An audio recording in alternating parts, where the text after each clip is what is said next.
Special awards అని చెప్పి 6 అవార్డులను ఎంపిక చేయడం జరిగింది. ఈ అవార్డులో first award NTR national award.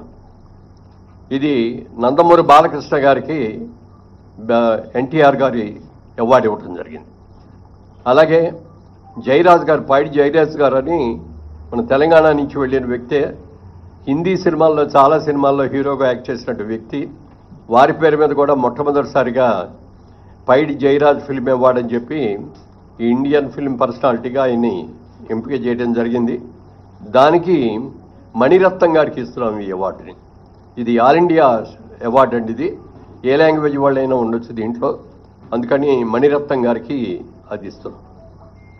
Next BN Reddy film award for Telugu film director Shri Sukumar, ఆయన బెస్ట్ డైరెక్టర్. అలాగే 4లో Nagireddy Chakrapani film award Telugu film producer Atluru Purnachandra Rao గారు. అలాగే కాంతారావు గారి పేరును కూడా మొట్టమొదటిసారిగా రేవంత్ రెడ్డి గారు వీరి పేరు మీద కూడా ఒక అవార్డుని ఇవ్వటం జరిగింది.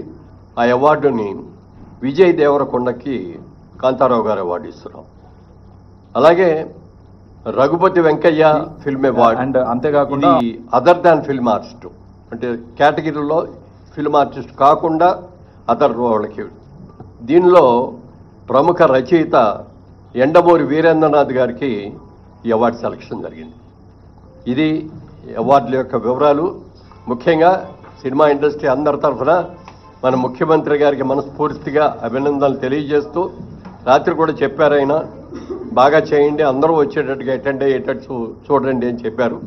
తప్పకుండా ప్రతి ఒక్కళ్ళు కూడా ఈ అవార్డ్స్కి ఘనంగా చేసుకొని ఒక మంచి బిగినింగ్ మళ్ళీ ఇవ్వాలని చెప్పి అందరినీ కోరుకుంటున్నాను. Thank you.